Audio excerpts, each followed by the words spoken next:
Nesse vídeo, então, nós vamos falar sobre a doença do refluxo gastroesofágico. Como eu disse, na doença do refluxo gastroesofágico, a criança ela apresenta como principal sintoma a regurgitação, mas são sintomas mais intensos. Além da regurgitação, a criança ela pode apresentar também vômitos, sintomas como vômitos intensos, né, vômitos em jato, praticamente em todas as mamadas.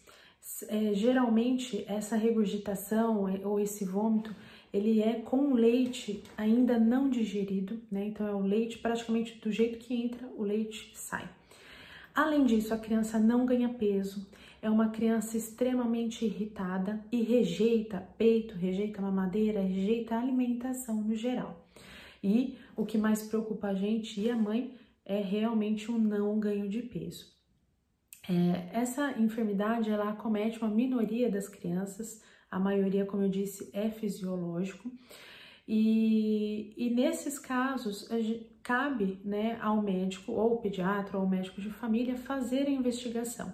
Além desses sintomas clínicos, a gente tem a possibilidade de fazer uma investigação com alguns exames, como por exemplo a própria endoscopia digestiva alta, lógico que é sempre feito em um ambiente hospitalar ou uma clínica especializada, com aparelhos próprios para a criança, então não é simples de fazer e não é qualquer município, qualquer cidade que apresenta uma estrutura para oferecer esse tipo de exame. Além disso, temos um exame que chama pH-metria, que a gente passa uma sondinha até lá o estômago com um sensor que vai medindo o pH para ver se tem realmente esse refluxo. E também nós temos um método, né, de exame de imagem, que ele não é tão agressivo, mas a sensibilidade para diagnóstico de refluxo é muito baixa. Mas é uma coisa que o médico ele pode abrir mão, como a ultrassonografia abdominal, que alguns casos a gente consegue identificar aí esse refluxo gastroesofágico.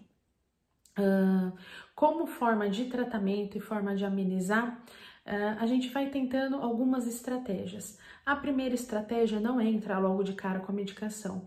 Além das medidas que a gente conversou no vídeo sobre o refluxo fisiológico, que é elevação da cabeceira, do berço, colocar para rotar, ficar um tempo com o neném no colo, em torno aí de 20, 30 minutos, até o leite conseguir descer do estômago.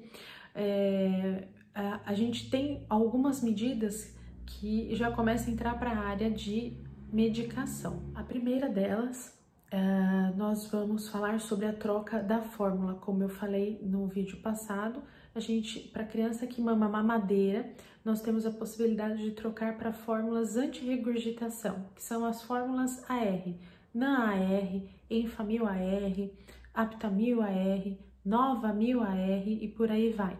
São as fórmulas anti-regurgitação. Se a criança ela não responde bem, além né, das fórmulas AR, as crianças que mamam no peito, a gente já tem que partir para outra parte aí, que seria a restrição da alimentação da mãe de proteína do leite de vaca.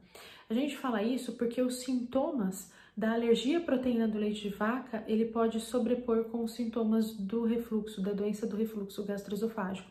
E aí, para o médico, até para a própria mãe, fica difícil a gente identificar e dividir, né, o que é doença do refluxo, se é só a doença do refluxo ou se tem uma alergia à proteína do leite de vaca. Então, crianças que mamam só peito, ou então as crianças que mamam fórmula, a gente já tentou a troca da fórmula e não resolveu o quadro de sintomas, né, do refluxo, a gente vai tentar aí a restrição, a retirada da proteína do leite de vaca. E aí, para as crianças que mamam a fórmula infantil, a gente pode tentar as fórmulas com a proteína extensamente hidrolisada, né? E aí a gente tem como exemplo o NAN Sensitive, o Enfamil Gentilise, que são os mais comuns, os mais usados. E no caso das crianças que estão em aleitamento materno, a mãe vai ter que tirar toda a proteína do leite de vaca da dieta, ou seja, ela não come nada de leite, nada que contenha leite ou derivados. Então, essa restrição da dieta da mãe pelo leite, pela proteína do leite de vaca, ela tem que ser feita na criança que mama no peito. A criança com a fórmula, que começou a tentar a fórmula com a proteína extensamente hidrolisada, que ela já está quebrada, Se não resolver, a gente tem uma outra indicação aí para tentar, né, melhorar e ver se não tá sobrepondo aí uma alergia à proteína do leite de vaca. Que isso daí seria uma fórmula de aminoácidos mesmo, a mais conhecida, como eu falei naqueles vídeos de fórmula infantil, seria o Neocate. Feito isso, a gente tem aí já a diferenciação, né, da doença do refluxo com a alergia à proteína do leite de vaca. Se a gente chegou nesse momento, a criança usando a fórmula infantil de aminoácidos, ou então a criança que está mamando no peito, a mãe fez essa restrição alimentar direitinho, né, corretamente, aí pelo tempo determinado pelo médico, se não resolveu a situação, a gente praticamente exclui, né, a alergia à proteína do leite de vaca, já que a gente não teve melhora dos sintomas, e aí a gente realmente passa a focar na doença do refluxo gastroesofágico. E é nesse momento que a gente vai ter que abrir mão aí de medicações que a gente usa. Então, as medicações que a gente acaba entrando para tratamento dessa doença do refluxo gastroesofágico, a gente tem as diversas que a maioria de vocês já ouviu falar, a domperidona, a ranitidina, o omeprazol e por aí vai. E isso são medicações que o médico, o pediatra ou o médico de família, ele que vai decidir qual é a melhor no caso do seu bebê.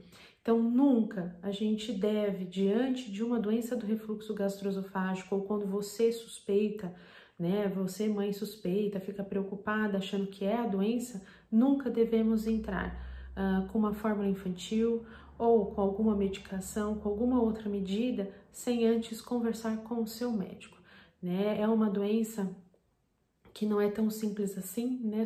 Acho que só a mãe que vive sabe como que é, e é super importante o contato com o médico, né? Aí sim, se a criança apresenta esses sintomas que te preocupam como doença do refluxo gastroesofágico, deve ser procurado o mais rápido possível o pediatra ou o médico de família e comunidade para fazer o diagnóstico correto e aí sim prescrever se é fórmula infantil, se é alteração da dieta, se é prescrever medicações. Nunca seguir aí conselho sem ser do próprio médico. Dúvidas pode deixar nos comentários ou via direct e a gente vai